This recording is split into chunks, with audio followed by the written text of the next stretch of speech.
우리가 한강의 기적이란 말을 많이 사용합니다. 그런데 새로운 한강의 기적이 생겼습니다. 소설가 한강 씨가 노벨 문학상을 받았어요. 저는 그 뉴스를 보고도 믿어지지가 않더라고요. 한글로 쓴 소설이 여러 나라 언어로 번역되고 또 세계에 알려지고 노벨 문학상까지 받게 되었습니다. 그래서 지금 출판업계가 난리가 났답니다. 한강 작가의 작품들, 소설들이 없어서 못 판다고. 노벨상을 받은 이후에 아주 소설들이 불티나게 팔려서 일주일 만에 100만 권 이상 팔렸다고 합니다. 이제는 보통 작가가 아니잖아요. 노벨상을 받은 작가의 특별한 작품들이잖아요. 그래서 서로 너도 나도 사려고 줄을 선답니다. 한강 작가가 들려주는 특별한 이야기에 우리가 귀를 기울이고 있고 또 세계가 귀를 기울이고 있습니다. 근데 작품이라는 말이 성경에도 나옵니다. 에베소서 2장 10절 우리는 하나님의 작품입니다. 선한 일을 하게 하시려고 하나님께서 그리스도 예수 안에서 우리를 만드셨습니다. 하나님께서 이렇게 미리 준비하신 것은 우리가 선한 일을 하며 살아가게 하시려는 것입니다. 개역개정에는 우리는 그가 만드신 바라 라고 번역되었는데요. 여기서 만드신 바라는 단어가 포이에마, 작품이라는 뜻입니다. 그러니까 영어 단어 폼, 시가 여기 포이에마에서 나왔어요. 새 번역은 우리는 하나님의 작품이라고 번역하고 있습니다. 우리는요, 하나님의 작품입니다. 작품은요, 대충 만들어지는 것이 아닙니다. 한강 씨가 그 작품을 어떻게 썼겠어요? 한 글자, 한 단어, 공을 들여 써 내려갔듯이 우리의 인생이 바로 공들여져 만들어진 작품이라는 겁니다. 하나님께서 우리로 선한 일을 하도록 예수 안에서 새롭게 만드셨습니다. 예수의 피로 우리를 깨끗하게 하시고 정결해진 우리에게 하나님의 성령, 거룩한 성령이 임하셔서 우리가 이제는 새로운 사람이 되었습니다. 어떤 분은 그럽니다. 자신이 예수를 믿고 난 다음에 모든 것이 다르게 보이기 시작했다. 세상이 이렇게 아름다운지 미처 몰랐었다. 세상의 모든 만물들이 하나님을 찬양하고 있더라. 이렇게 자신이 예수님을 믿고 난 다음에 모든 것이 달라졌다 라고 말씀하시는 분이 계십니다. 또 반면에 어떤 분은 이러세요. 난 그런 느낌 모르겠다. 나는 별반 차이가 없다. 어제나 오늘이나 별 차이가 없다. 그럼 나는 제대로 안 믿는 건가? 나는 새 사람이 아닌 건가? 이런 생각을 하게 됩니다. 우리들은요, 다 제각각입니다. 어떤 사람은 논리적인 사람이 있고 또 감성적인 사람이 있고 또 예술성이 풍부한 사람이 있습니다. 내 느낌이 중요한 것이 아니고요. 성경에서 뭐라고 가르치는지 그것이 중요합니다. 성경은 반복적으로 말합니다. 고린도후서 5장 17절 누구든지 그리스도 안에 있으면 그는 새로운 피조물입니다. 옛것은 지나갔습니다. 보십시오. 새 것이 되었습니다. 우리는 예수 안에서 이미 새로운 사람이 되었어요. 더 이상 아담과 같이 죄성에 물들어서 죄와 사망의 종 노릇하는 것이 아니라 하나님의 형상을 회복한 사람들이에요. 이제는 새로운 관점으로 세상을 바라보고 하나님의 창조 목적에 따라 살아가는 사람이 되었습니다. 이제는 하나님의 관점에 따라 세상을 바라보고 하나님이 기뻐하는 일을 우리가 시작합니다. 제가 어릴 때 살던 집에 마당에 대추나무 묘목을 하나 사다가 심었습니다.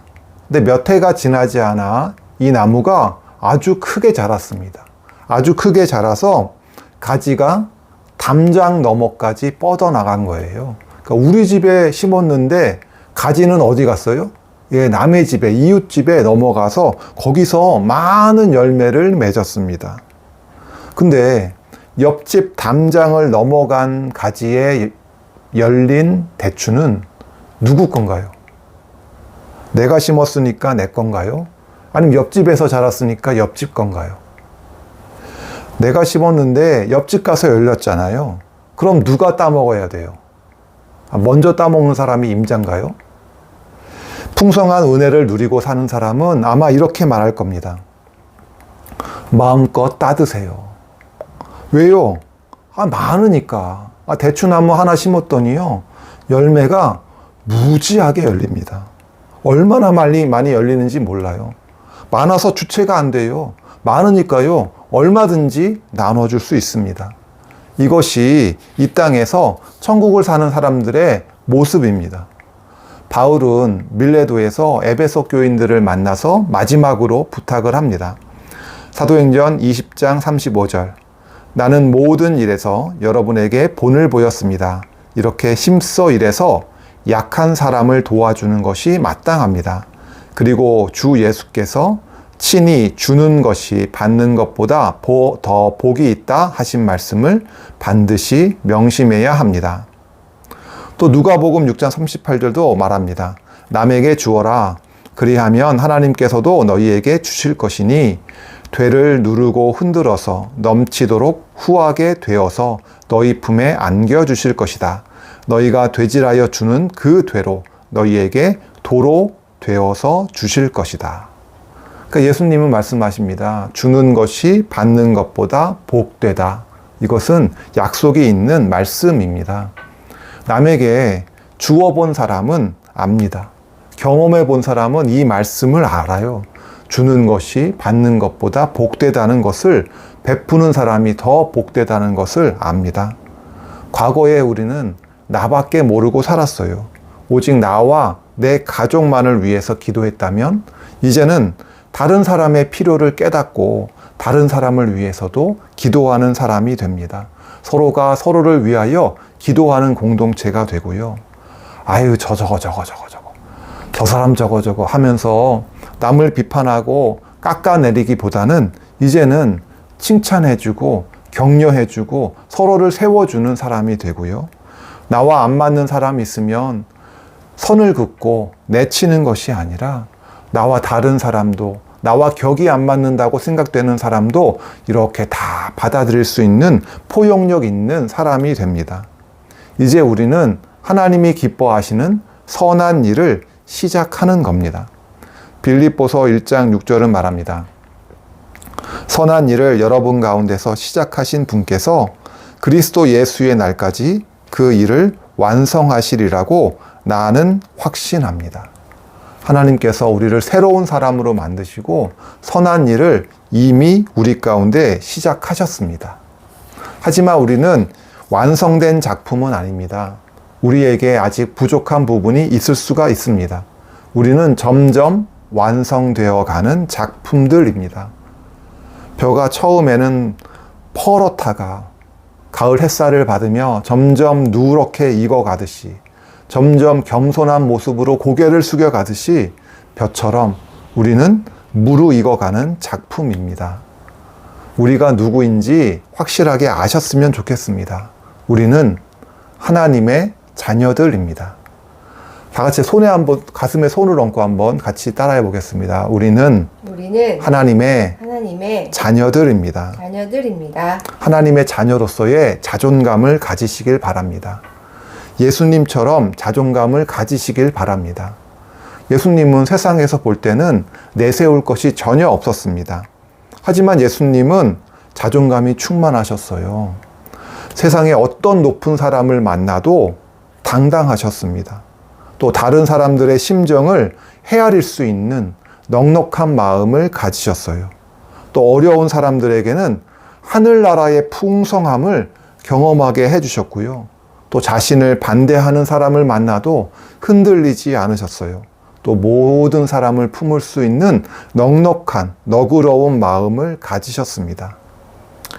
마태복음 8장은 이렇게 말합니다. 인자는 머리 둘 곳조차 없다.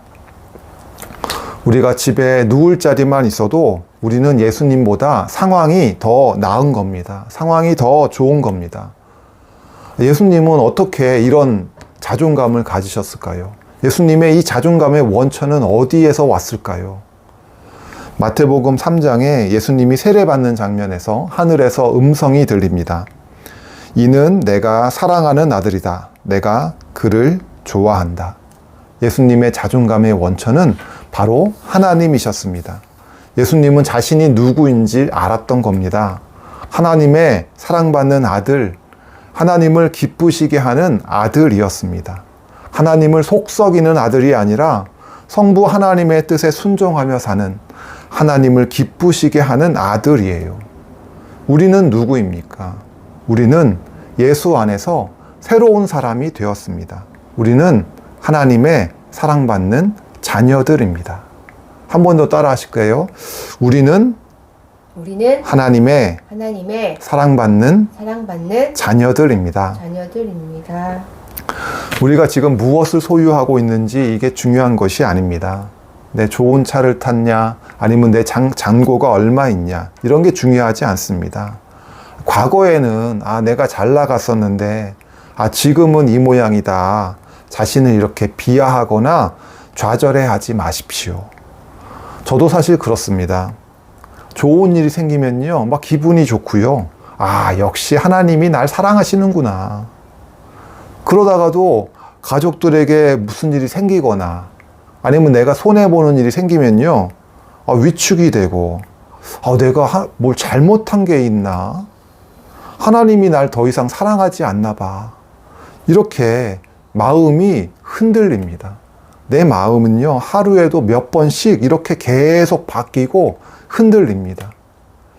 내 감정을 너무 신뢰하지 마세요. 상황이나 내 기분, 나의 감정이 중요한 게 아니고요. 변하지 않는 하나님의 말씀이 중요합니다. 하나님은 무엇라 말씀하십니까? 그게 중요한 거예요. 어떤 상황에서도 우리는 하나님의 사랑받는 자녀들입니다. 저희 자녀들이 어릴 때 맥스 루케이도의 그림책을 자주 읽어줬습니다. 너는 특별하단다 라는 그림책이 있어요. 거기엔 이렇게 말합니다. 내가 널 만들었단다. 나는 실수하지 않는단다. 이렇게 말하면서 그렇기 때문에 너는 특별하단다 라고 그림책은 말합니다. 나는 실패한 인생이 아닙니다. 우리는 실패한 인생이 아닙니다. 하나님은 절대 실수하지 않습니다. 나는 보잘것없는 작품이 아니에요. 하나님의 작품입니다. 교회에 보험 판매업을 하시는 분이 계십니다. 요즘 시대에 참 사람들이 인터넷으로 가입하고 스마트폰으로 검색해서 보험을 가입하는데 이분은 사람을 직접 만나서 보험을 판매하는 거예요. 쉽지 않은 일이고 매일 새로운 사람을 만나는 게 이게 참 스트레스를 많이 받을 것 같은데, 근데 그분은 이렇게 말씀하세요. 자신은 하루하루가 즐겁고 기대가 된다. 이렇게 말씀을 하세요. 새로운 사람을 만나는 게 너무 기대가 된다고 말씀하세요. 왜냐하면 사람은 각자가 인생이 다르잖아요. 각 사람들에게는 그 사람들만의 고유한 이야기가 있다는 겁니다. 각자만의 그 사람들의 특별한 이야기를 듣고 그 사람들에게 필요한 보험을 맞춰서 소개하고 판매하는 것이 그게 자신의 일이고, 그래서 자신은 매일매일 사람들을 만나는 것이 기대가 되고 보람되다. 이렇게 말씀을 하시더라고요. 저는 그분의 말씀에 동의합니다. 우리 한 명 한 명은요, 각자 살아온 고유한 이야기가 있어요. 우리의 인생은 이야기이고 작품입니다. 예전에 신문에 연재되는 소설이 있었어요. 그래가지고 신문을 딱 사가지고 그 소설부터 먼저 보곤 했습니다. 우리의 인생은 완결된 작품이 아니고요. 매일매일 연재 중인, 진행 중인 작품입니다. 저는 요양원과 주간보호센터를 찾아가서 어르신들과 일주일에 한 번씩 예배를 같이 드리고 있습니다. 근데 아쉬운 점이 하나 있습니다. 예배에 가면요, 예배는 목사니까 제가 일방적으로 이야기를 하잖아요. 그게 참 아쉽습니다. 우리 어르신들과 만나서 1대1로 오랜 시간 이야기를 나누지 못하는 것이 그게 참 아쉽습니다. 예배를 마치고 급하게 기도해야 될 부분이 있으면 짧게 이렇게 나누고 이렇게 돌아오거든요. 참 그게 아쉽습니다. 오랫동안 만나서 이야기하며 어르신들의 이야기를 들을 수 있으면 좋을 텐데, 그러면 서로 더 잘 알게 되고 더 깊이 사귈 수 있을 텐데 여건상 그렇게 못하는 것이 참 아쉽습니다. 하지만 앞으로 천국에서는 어떨까요? 천국에서는 제가 그 어르신들과 오랜 시간 만나서 이야기할 수 있을 겁니다. 그때에 우리 어르신들이 어떻게 사셨는지 그 고유의 이야기를 들을 거예요. 인생 이야기를 들을 거고 신앙 간증을 충분히 그때는 나눌 수 있을 겁니다. 그때 우리가 만나서 서로가 이렇게 이야기할 수 있으면 좋을 것 같아요. 우리가 부끄럽지 않게 인생을 살았다. 하나님이 주시는 인생을 정말 충실하게 살았다. 끝까지 믿음을 지키고 살았다. 이렇게 서로가 이야기할 수 있으면 좋겠습니다. 오늘 말씀을 정리하겠습니다. 우리의 인생은 하나님의 작품입니다. 노벨상을 받은 한강 작가의 이야기만 특별한 것이 아니고요. 우리의 인생이 하나님의 특별한 작품들입니다. 매일매일 연재 중인, 진행 중인 작품입니다. 우리가 끝까지 믿음을 지키고 작품을 잘 완성하시길 주님의 이름으로 축원합니다. 아멘. 기도하시겠습니다.